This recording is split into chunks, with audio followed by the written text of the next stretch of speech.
ٹھیک ہے، نہ اس غلاظت کو مجھے بیان کرنے کا شوق ہے، لیکن شاید آج سے زیادہ پھر اس کی ضرورت پیش نہ آئے کہ قادیانی فتنے کی حقیقت سے مسلمان کو ایک بار پھر آگاہ کیا جائے۔ قادیانی کو کافر قرار دے دیا تو 74 میں جو 10-12 سال کا بچہ تھا اب وہ بڑی عمر کو پہنچ چکا ہے، اور اس وقت جو بچے تھے چھوٹے تھے وہ جوان ہو کر میدان میں آئے ہوئے ہیں، انہیں کچھ پتہ ہی نہیں ہے کہ قادیانیت ہے کیا۔ استغفر اللہ معاذ اللہ، نقل کفر نباشت کہنے کے بعد میں قادیانیت کا کفر آپ کے سامنے رکھوں گا۔ فیصلہ آپ نے کرنا ہے کہ قادیانیت کو اس کے مذہب کی تبلیغ کی اجازت ہو یا نہ ہو۔ فیصلہ آپ نے کرنا ہے کہ قادیانی کو احمدی کہیں یا قادیانی۔ فیصلہ آپ نے کرنا ہے کہ قادیانی کی عبادت گاہ کو مسجد کہیں یا مرزا کہیں۔ فیصلہ آپ نے کرنا ہے کہ قادیانیوں کے حقوق پر ڈاکہ پڑ رہا ہے، قادیانیوں کے ساتھ پاکستان میں ظلم ہو رہا ہے، یا قادیانی پاکستان کے 16 کروڑ مسلمانوں پر ظلم کر رہے ہیں۔ یہ فیصلہ ان کفریات کو سننے کے بعد آپ نے کرنا ہے، لیکن ان کفریات کو سنانے سے پہلے میں ایک اشکال، ایک اعتراض، ایک سوال کا جواب دینا ازحد ضروری سمجھتا ہوں۔ میرا مسلمان بھائی بعض اوقات یہ بات کرتا ہے کہ مولوی صاحب اس نے تو بھوکا سو بھوکا، آپ اس کی بکواس کو بار بار کیوں دوہراتے ہو؟ آپ تو نہ دوہراؤ، اپنی زبان کو خراب نہ کرو۔ مجھے اس دوہرانے کی اجازت اللہ نے دی ہے۔ کافروں نے حضور اکرم صلی اللہ علیہ وسلم کو جب آپ کی نرینہ اولاد فوت ہو گئی، بیٹے فوت ہو گئے، تو کافروں نے آپ کو کہنا شروع کیا اب تر یعنی بے نسلہ، اب نسل باقی نہیں رہے گی۔ اللہ نے کافروں کی اس بات کو نقل کیا کہ کافر میرے رسول کو، میرے حبیب کو یوں کہتے ہیں۔ کافروں نے اللہ کے رسول کو کہا ساحر، جادوگر، تو اللہ نے کافروں کی اس بات کو قرآن میں نقل کیا کہ میرے رسول کو، میرے حبیب کو یہ کافر جادوگر کہہ رہے ہیں۔ کافروں نے محمد رسول اللہ صلی اللہ علیہ وسلم کو جھوٹا کہا۔ اللہ نے قرآن میں کافروں کی اس بات کو نقل کیا۔ کیوں نقل کیا؟ کس لیے نقل کیا؟ اللہ کو نقل کرنے کی کیا ضرورت پڑی ہے؟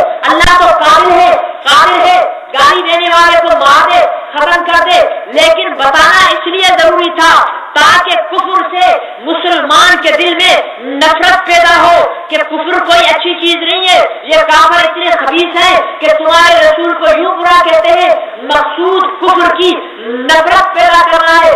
جب ایک کافر کی بدماشی کو میرا اللہ مسلمانوں کے دلوں میں کفر کی نفرت پیدا کرنے کے نقل کر رہا ہے، تو میں اللہ کی اس سنت کو زندہ کرتے ہوئے قادیانیوں کے دجل، قادیانیوں کے فریب، قادیانیت کی بدماشی، اس کے شیطنت کو بیان کر رہا ہوں صرف اس لیے کہ میرا مسلمان اندازہ لگا لے، میرا مسلمان بھائی اندازہ لگا لے کہ قادیانی کتنے بدماش ہیں، کتنے کمینے اور شیطان ہیں، قادیانی کتنے خبیث ہیں۔ اس کی خباثت کا اندازہ، ان کی چالوں کا اندازہ، شیطان کو آپ نے کبھی دیکھا اپنی آنکھوں سے؟ دیکھا نہیں دیکھا ہے، لیکن شیطانیت تو دیکھی ہوگی۔ ہاں جی، تو مسلمان جہاں لڑ رہے ہیں وہ شیطانیت ہے، جھوٹ بول رہا ہے وہ شیطانیت ہے، زنا کر رہا ہے وہ شیطانیت ہے، غیبت کر رہا ہے وہ شیطانیت ہے یا نہیں ہے؟ یہ شیطانیت ہے۔ اسی طرح قادیانی کو شاید تم دیکھو یا نہ دیکھو، لیکن قادیانیت دیکھو گے، قادیانیت دیکھو گے۔ کیسے؟ کتنے عجیب انداز سے قادیانیوں نے تحفظ ختم نبوت کی آواز کو جامع مسجد سے نکال کر باہر کھڑا دیا ہے یا نہیں ہے؟ کتنے انداز سے اجتماع مسلمان ہوا ہے، داڑھیوں والے، نمازی، نیک، صالح اجتماع ہوئے، لیکن کام کس کا بن گیا؟ قادیانیوں کا کام بن گیا۔ اپنی جگہ وہ خوش ہے، یہ بیچارے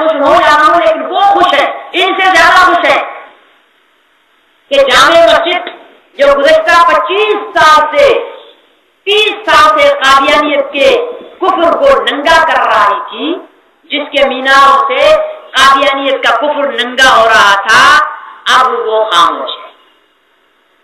ہمارا تو کوئی نقصان نہیں ہے میرے بھائی، مجھے تو تنخواہ یہاں بھی ملے گی، وہاں بھی ملے گی، کہیں بھی ملے گی، اور اگر بالفرض والمحال اس کام کی خاطر تنخواہ نہ بھی ملی، نوکری بھی چلی گئی تو پرواہ نہیں ہے۔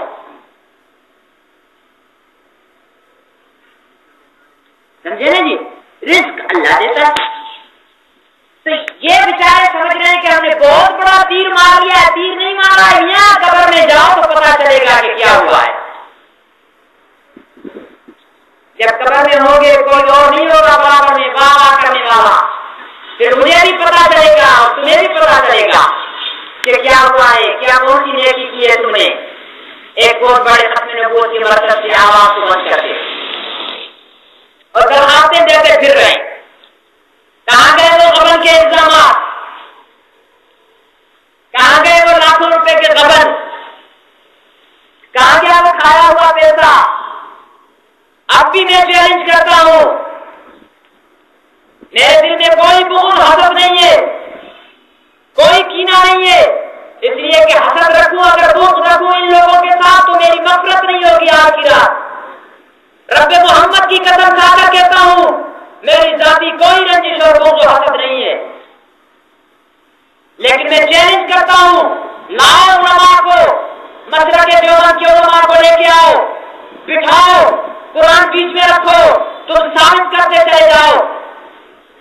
لیکن اگر ثابت نہیں کر سکے تو دنیا میں جتنا تم نے پروپیگنڈا کیا ہے اتنا پیسہ تمہیں بھر کر دینا پڑے گا۔